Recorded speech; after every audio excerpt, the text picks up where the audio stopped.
Thanks for tuning in. Ham Talk Live will be on the air shortly. Please stand by.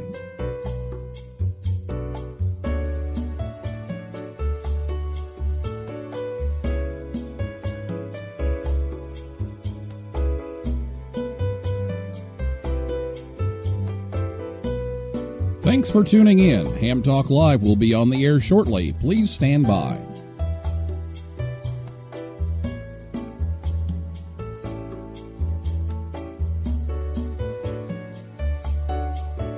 This episode of Ham Talk Live is brought to you by Tower Electronics. For cables, connectors, and more, call 920-435-2973 or visit pl-259.com. And by the Ham Station. Get your new radio or antenna by calling 800-729-4373 or go to hamstation.com.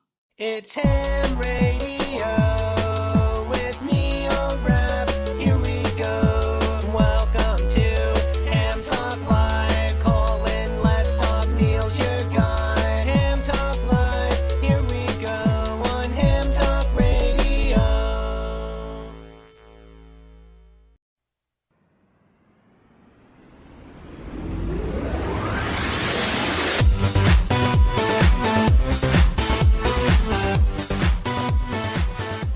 Good evening, everyone. It's time for Ham Talk Live, episode number 38.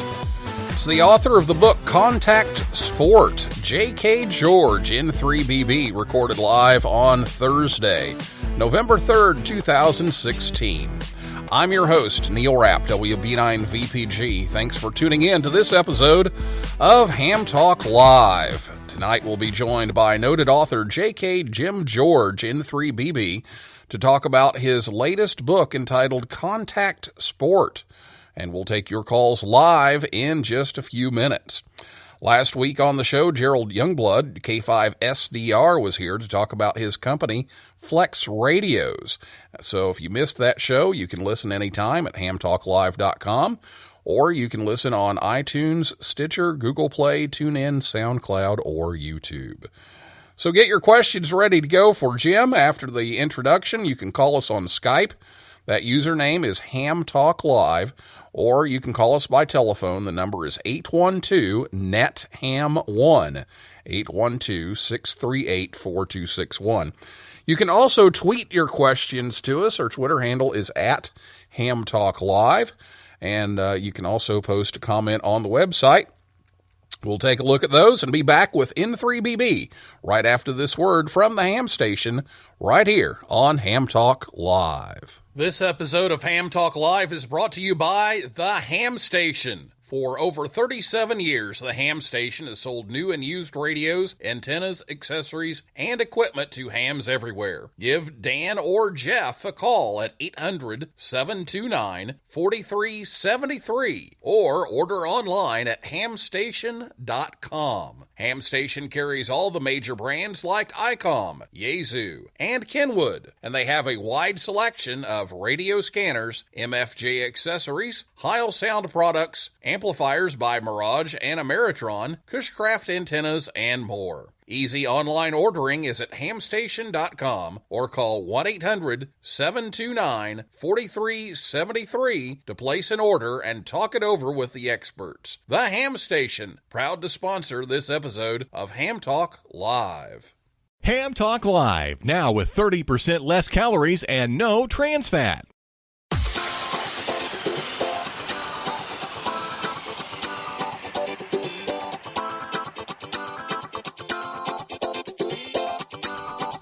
Welcome back to Ham Talk Live. The Ham Station has you covered for both new and used equipment. Give Dan or Jeff a call at 800-729-4373 or go to hamstation.com and tell them you heard it right here on Ham Talk Live. We're on the air every Thursday night at 9 p.m. Eastern Time at hamtalklive.com. And if you missed the show, the archive is always there on the website, or you can download it from most of those popular podcasting websites.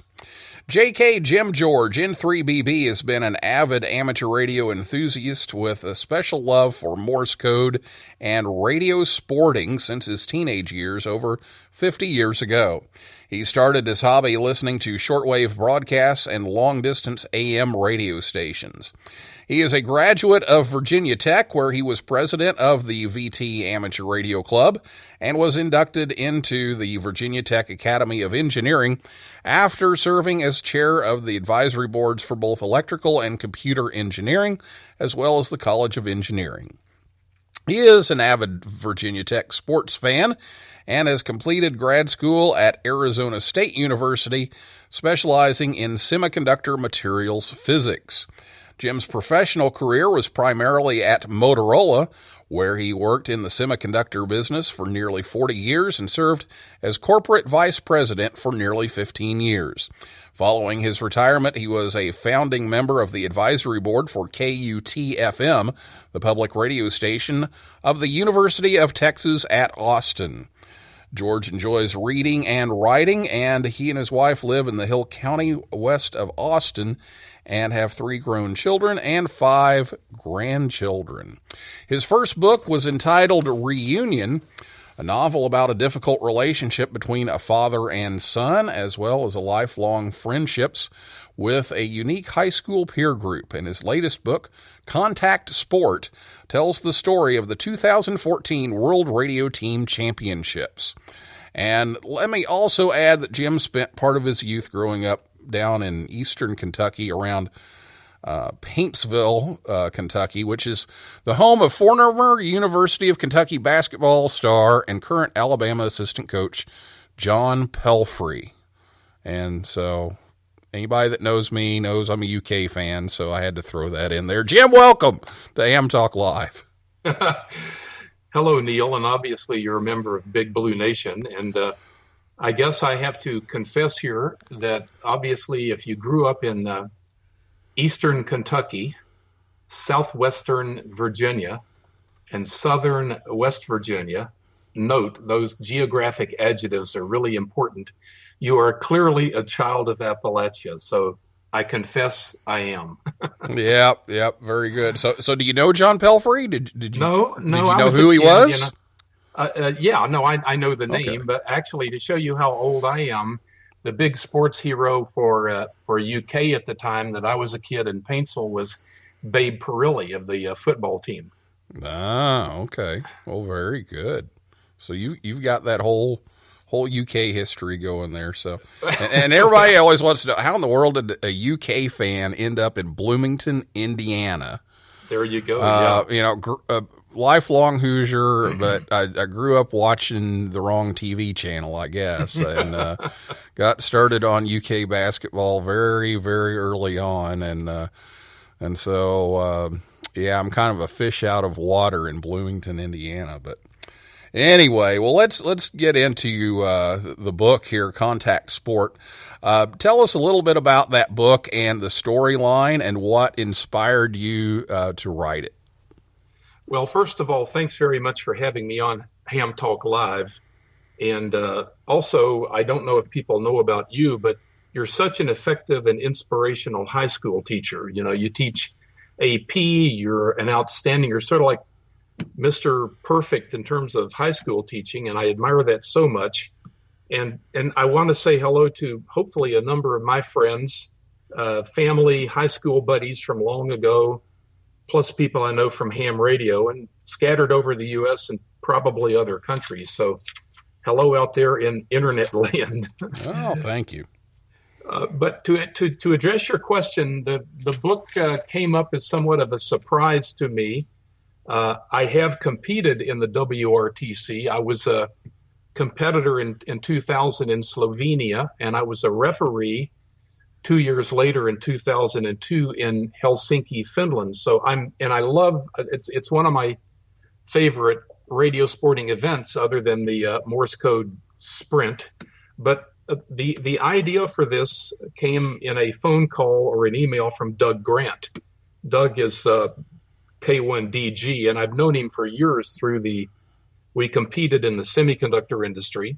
But Doug had read my first book, which was, as you mentioned, Reunion, a somewhat autobiographical novel. But that book came out in December of 2011, and Doug had read it. He liked it. He felt I could write, and he was looking for somebody to write a book about the WRTC, which is the World Radio Sport Team Championship, that he was hosting and chairing in 2014 up near Boston in New England. And to be perfectly candid, I was not Doug's first choice. He had lined up a very well-known professional writer and journalist named Mark Obmasik, Obmascik. And Mark lives in Denver, and he had written a number of popular books.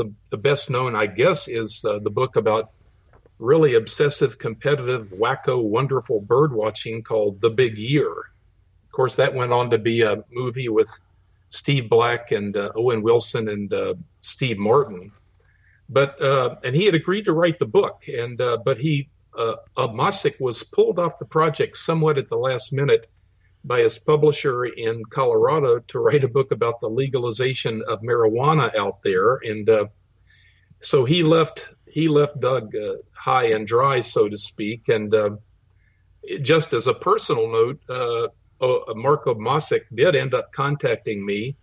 He did ask that I send him a copy of the manuscript of the book, and he read it and liked it and wrote a wonderful review that's on the front cover of Contact Sport.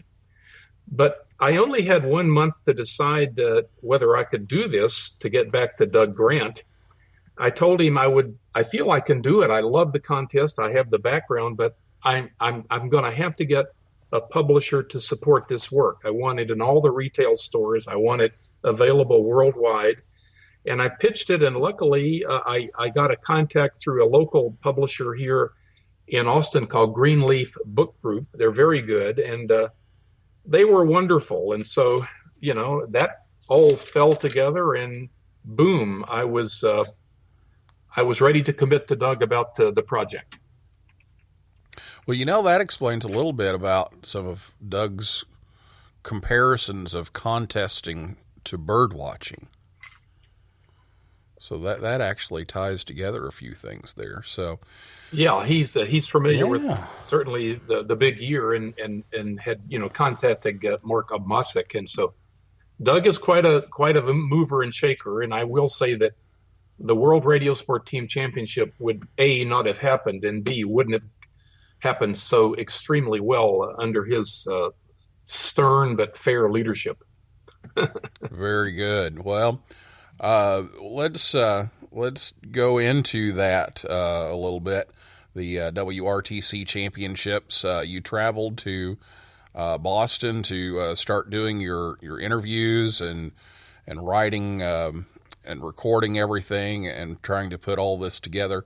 Tell us about how you did that. How did you go about getting everything observed and recorded, and how you turned that into a story line for a book that is for both experienced contesters and non-hams? I'm glad you mentioned that, Neil, because there are a lot of hams in the world. There are 2 million amateur radio operators worldwide, and about a third of those, or about 700,000, are in this country. So, it seemed like to me, hey, it's a potentially big audience inside the hobby, but I would not have done it only for the ham radio audience, the ham radio market. It's really important to me that I wrote this for the broad audience, people that have never even heard of ham radio.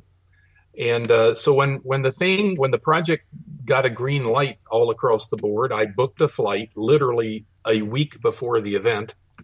Doug had gotten me a room into the hotel, which was clearly sold out, and he somehow magically made a room available for me to book. I got an all-access pass from Doug, and simply I went down to the local Staples office store and bought a great big 300-page black notebook and a handful of ballpoint pens, and I just showed up. And I wasn't quite sure how to be a journalist. My training is in engineering and science, and So I simply started walking around talking to people and, tell me about yourself and what do you do?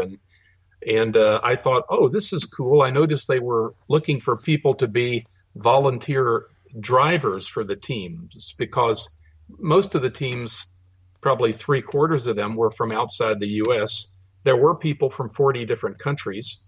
And so I volunteered to be a team driver. I ended up with a team that I had never met, but I had contacted over the air, especially one, Stefan von Baltz, whose call is DL1IAO. I started talking to Stefan on Morse code when he was a teenager, and now he's an ophthalmologist in Europe. Actually, he's moving from Germany to Sweden to take up a new life there. So, how in the world do you cover an international event with 59 teams of 2 people and 59 single referees? And what do you do? So, I read up on it a bit. And the first thing I realized is, even though I did have content knowledge of this and I loved it, you can't focus on everyone. You can't include everyone equally. So I knew for sure that I would cover between 5 and 10 teams.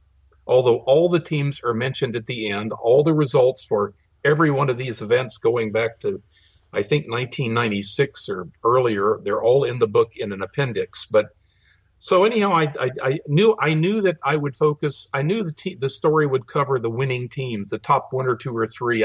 You knew that by definition. But then I decided, well, there would be some over-the-top people, some well-known people.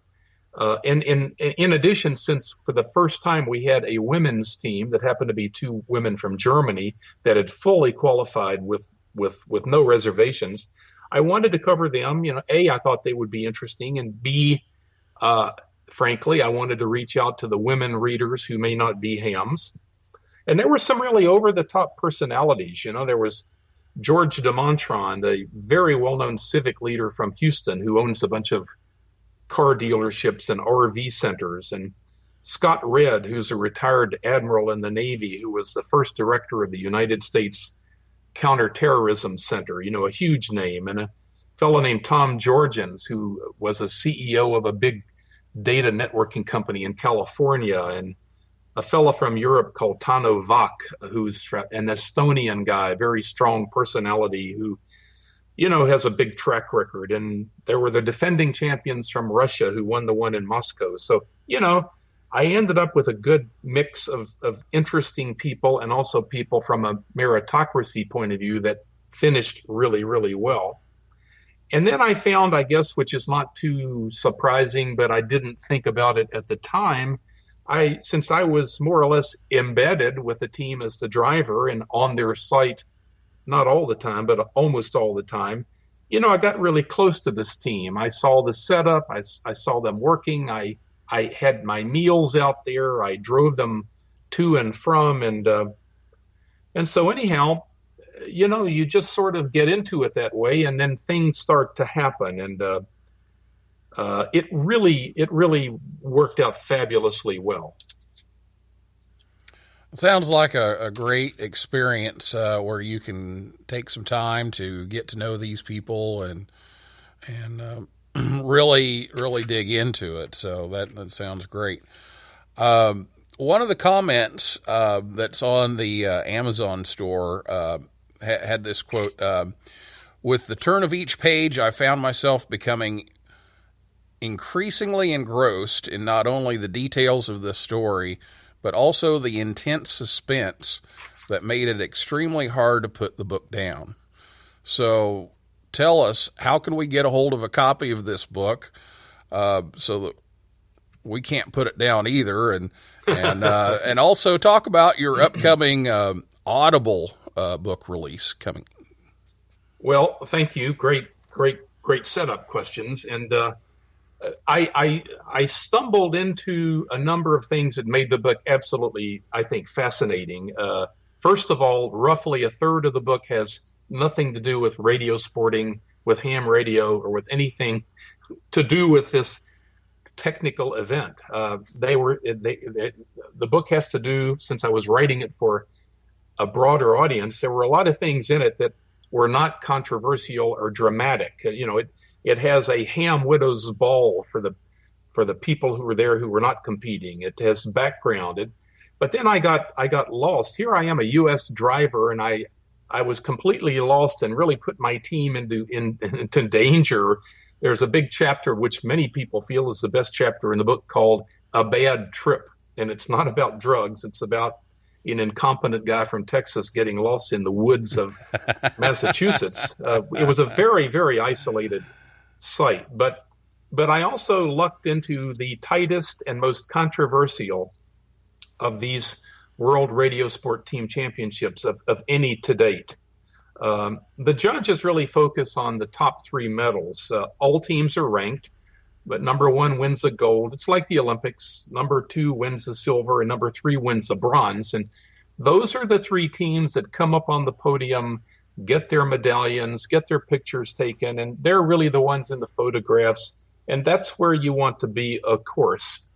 Now, in this one, the number one and two teams, the first one were two Americans from California and Alaska via Idaho.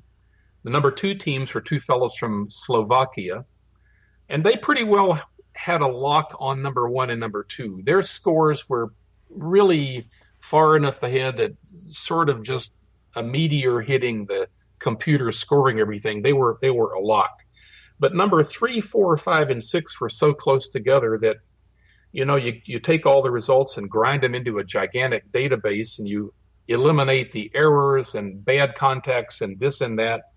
And so the whole controversy was about who was going to get the bronze. And as it turns out, the number 3 team, as the scores were reported, were a USA team who had a pretty reasonably comfortable lead. The number 4 team was actually one fella from the U.S. and one guy from Canada up in Ontario. The number 5 team was the German team that I drove incompetently, quote unquote, my team, because you get to feel that way when you're embedded. And the number 6 team were a Lithuanian duo that had done this amazing recovery from having one of their computers totally break. At one point, I think they were dead last or maybe next to last, and they came back with a really amazing recovery, and they ended up number 6, and they were in the mix. And the drama about the book is how did they sort out 3, 4, 5, and 6? And essentially, without giving the entire story away, the whole thing came down to number 3 team and number 5 team, the USA team and the German men's team, which I had driven, and I had been at their site. And it came down to every time they ran the computer run of another batch of electronic logbooks came in from all over the world. I think they ended up with over 3,000. And so every time they would run another 50 or 100 after the first big slug of these, frankly, the places would change. Number 3 would go to number 4, or number 5 would come to number 3, and they bounced around.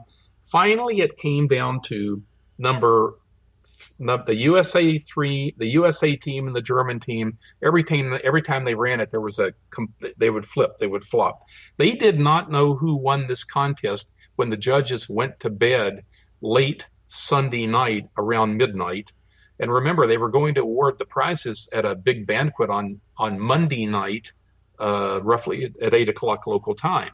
In fact, when they woke up Monday morning and Doug Grant and the other chief judges all met with these two fellows, a guy named Tree Tyrell from the Portland area and a fellow named Trey Garlow from the Bay Area. He lives in near Santa Cruz, California. They were the super data maven wizard guys who know how to do this. And they finally, on Sunday morning, Doug Grant said, "Who won it?" And they said, "We don't know."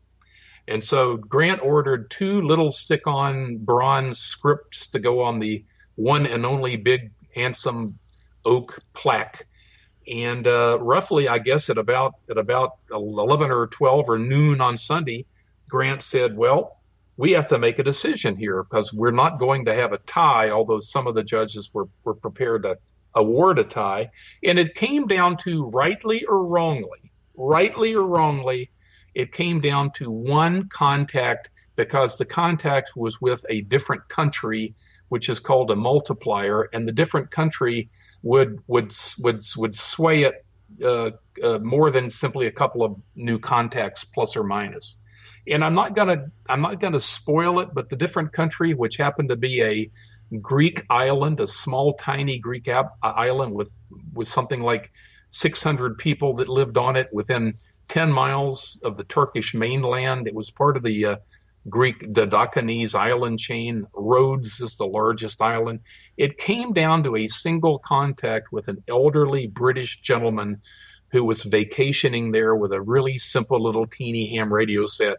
And he had only gotten on and had made 4 contacts, believe it or not. He really wasn't in the contest. He got up and probably had a cup of tea and heard a couple of people. And so it came down to that. Oh my. Was it going to be valid or was it not? And I will simply say that it was an agonizing decision. It went one way and not the other, and that's the way the book turned out. And so I was pleased to have the beneficiary of that. And very briefly, I know we're probably running a bit long on time, but to answer your question about the Audible book, Contact Sport's available basically every way you can do it. There's a hardcover print copy on retail and Amazon, Barnes and Noble. There's a paperback version everywhere, and there is an ebook, a download on every ebook, Kindles, Nooks, iTunes, Google ebooks, they're all available in those 3, hardcover, softcover, and ebook. But I felt we needed to have an Audible version. And my son happens to run and own a small recording studio here in town. And, he does mainly singer-songwriter people, Austin people with a low budget. And so I decided to hire my son. I'm myself the reader. I can read it. I know I'm not a professional, but I understand the subject matter.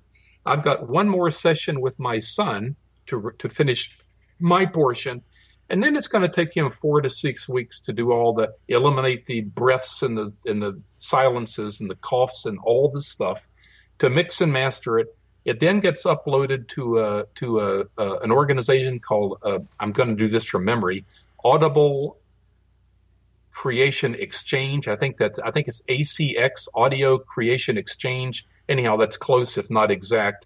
And then they basically host it, and then you can download it from audible.com and from any other ebook source. Audible book source, and it should be out hopefully by about the end of the year. So maybe somebody can order it as a Christmas present or something. And at that point, I'm gonna say this deed is done. I do promote it. I go to ham fests. I go to book clubs that read my books, either of them, and I appear in person if anybody is interested, if they're reasonably close. And then there's going to be a number 3 book started in the first of next year. Oh, very good. Well, sounds like you've got it available in all the different formats, so should be easy to get a hold of. And we do need to take a break here, but we'll be back, and we're going to take your calls for Jim George right after this word from Tower Electronics right here on Ham Talk Live. This episode of Ham Talk Live is brought to you in part by Tower Electronics. Tower Electronics has been the Ham's Dime store since 1978. When you need connectors, mobile and handheld antennas, cables, or adapters, visit Scott or Jill at a Hamfest near you. Or you can order online at pl-259.com or call 920-435-2973. Stock up on those supplies like PL259 and N connectors, SMA adapters, audio cables, soldering supplies, mobile antennas, and ham sticks. Their silver-plated N connectors are even used on the International Space Station. Tower Electronics carries MFJ, Comet, Daiwa, OPEC, Workman, and Ham Pro products. And don't miss their 0% off sale going on now. Tower Electronics, online at pl-259.com, proud to sponsor this episode of Ham Talk Live. Oh, baby. You put a 5-9 in my logbook. Now enjoy more Ham Talk Live. Join the conversation. Call us on voice with Skype at HamTalkLive or give us a call at 812-NET-HAM1. That's 812-638-4261. Now, here's more Ham Talk Live. Thanks to Scott and Jill at Tower Electronics for sponsoring the show tonight to help bring you Ham Talk Live. They're going to be in Lawrenceburg, Georgia on Saturday and Sunday, and then they'll be at the Fort Wayne, Indiana Ham Fest on November 12th and the 13th. Call 920-435-2973 if you can't make it to one of those, or visit them online at pl-259.com and tell them you heard it on Ham Talk Live. Be sure to listen to Ham Talk Live every Thursday night, 9 p.m. Eastern Time, right here at hamtalklive.com. And check out our Facebook page and our Twitter feed. We have some stuff up there that we post between shows, so just search for Ham Talk Live. Well, it is time for your calls now. So if you have a question for author Jim George, N3BB, call now at 812-NET-HAM1. That's 812-638-4261. Or you can Skype us at Ham Talk Live. Just make sure you turn your audio down there. And you can tweet us at Ham Talk Live, or you can post in the comments anything you want to ask about the WRTC championships or the book, any of that kind of thing. Why, give us a call. 812-NET-HAM1 is the easy way to do that. 812-638-4261. Well, I know one of your passions, in addition to contesting, is getting young people into amateur radio. So how do you see this book helping that out while we're waiting on people to call here? I do hope some people do have some questions, or just can check in, by the way, by telephone. But in the meanwhile, you're right. Getting young people into the hobby and then getting young people into contesting is obviously critically important. I think contesting is a what one would call a critical app to our hobby. It's one of the things that people really enjoy doing. Certainly not the only thing, and not everybody likes it. But it's something that does push the state of the art in terms of equipment design. It does result in the breakthrough developments on new receivers.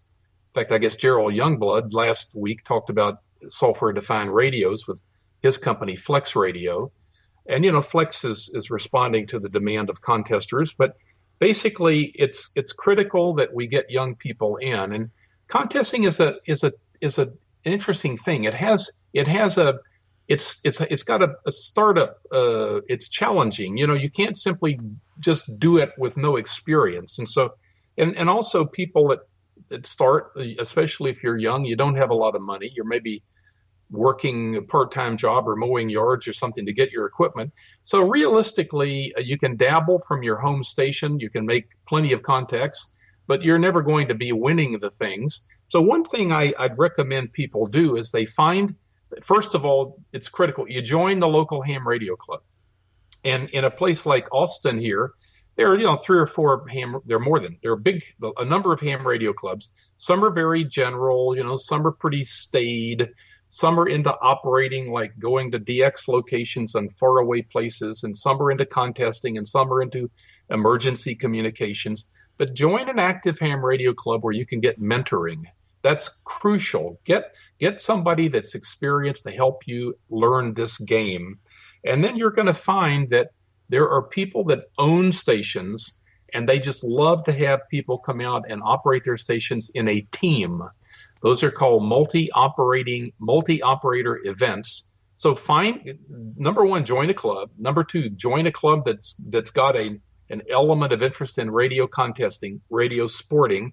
And then once you're there, you'll find somebody who owns the station and is looking to train a young person, to mentor a young person, and let you have some on-the-air time in a big station with a good antennas and running competitive transmitter power. And you're just going to have so much fun. You'll just find, wow, this is like a video game, but it's even better, and there's no video. You've all of a sudden voices are coming in, or Morse code is coming in from all over the world in dialects and accents, and the voices are wobbly and warbly, and they're coming over the North Pole, and they're distorted by magnetics and foreign accents. And it's just, plus you learn a lot about geography, you learn a lot about other cultures.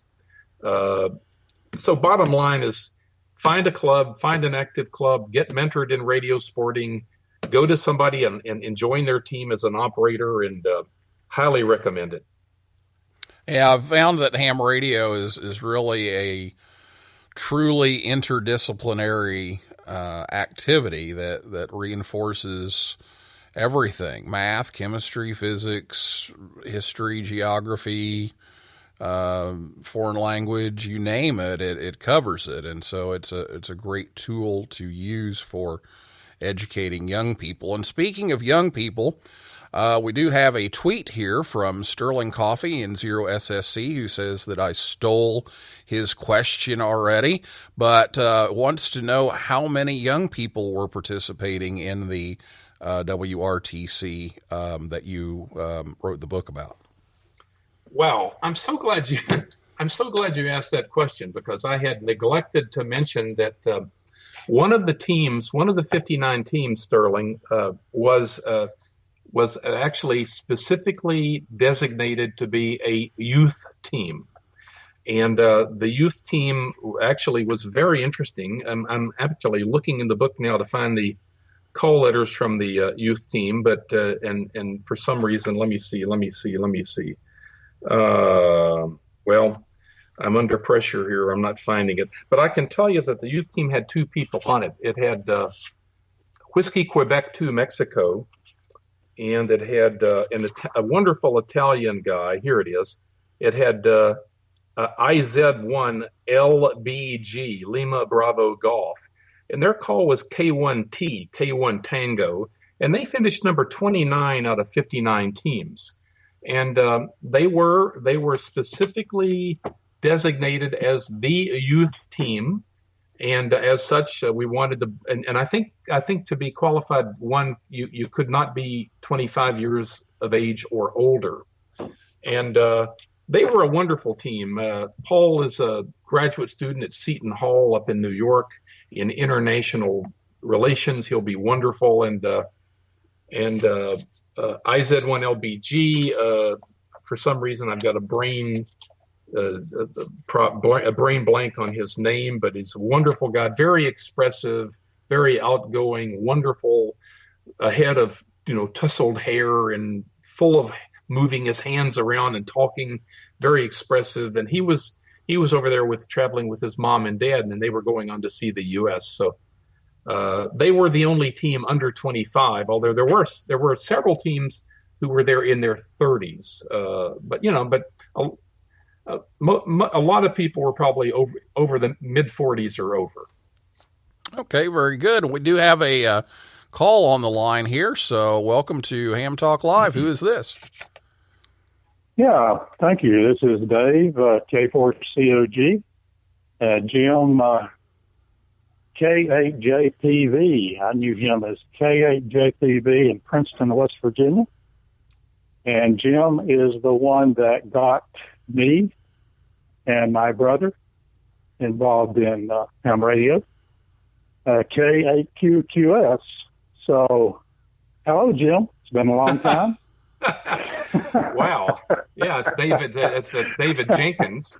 David Jenkins and his brother David, and their father was the minister of one of our churches in Princeton, West Virginia, and they happened to live literally maybe 120 yards from where my parents lived, and a super guy. In fact, David went on to work for a ministry in the Philippines and in Africa as I'm going to make up your title. You can correct me, David, but it's basically you were the communications guy to put it. And I know you and your wife, your family live in North Carolina now, I believe. We live in Cary, North Carolina. I want to say one thing. Okay, I remember my brother is Alan, or he goes by Andy, and we used to come up to your house. Yeah, so we used to come up to your house and you had an SX43 and the DX20, and we just loved to see you operate CW, and you really inspired us.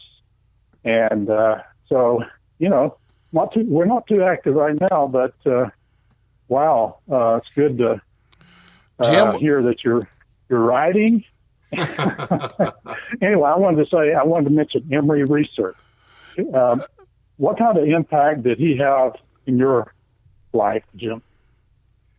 Neil, are we okay on time for this? Yeah. We've got about 2 or 3 minutes here, but I was just going to say that we may have to rename the show. Instead of calling it Ham Talk Live, we may have to call it "This Is Your Life." Go ahead. You got about 2 minutes. Okay. Well, Dave is correct, and his brother Alan. I missed the name, but or Andy, but. Yeah, I had a DX20 and an SX43 and a long wire sort of antenna, mainly on 40 meters. But and you were K8QQS, as you said. And I will say also, I remember when you were in the Philippines, you were K4COG stroke DU7 or DU something. And we actually had a contact once, I think, on 40 meters.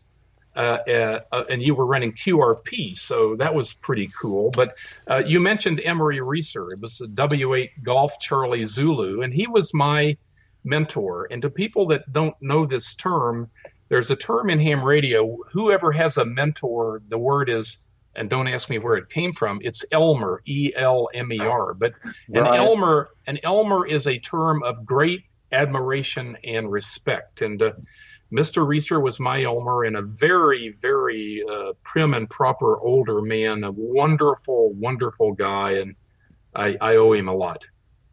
Yeah, I'll say amen to that, Jim.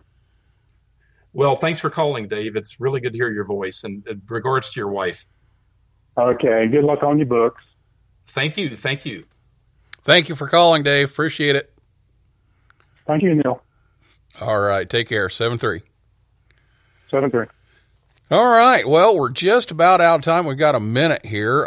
Sterling said thanks for the answer to the question, and now he's disappointed because when WRTC 2018 comes around, he's going to be 27. So he said he's disappointed about the youth team thing. So we've got just like 30 seconds. Tell us about the 2018 coming up.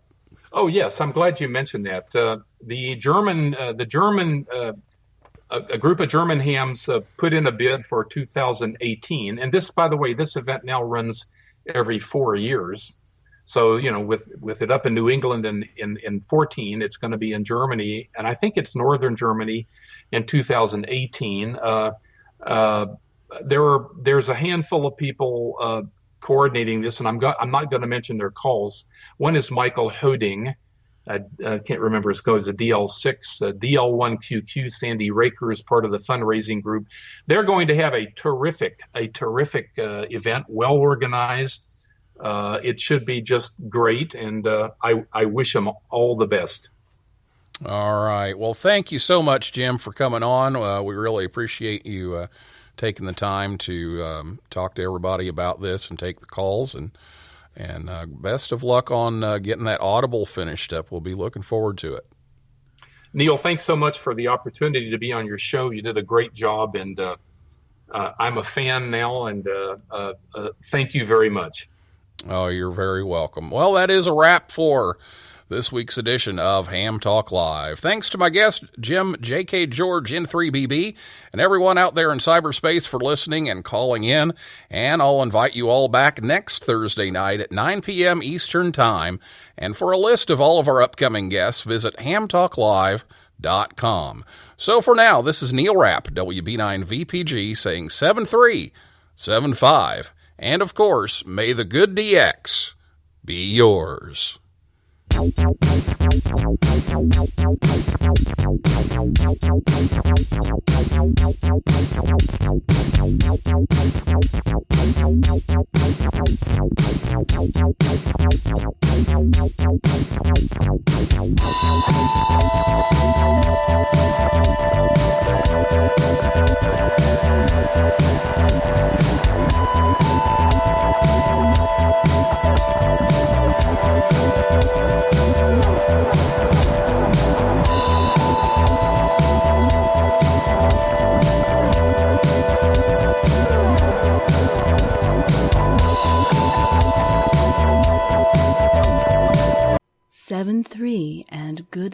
from HamTalkLive.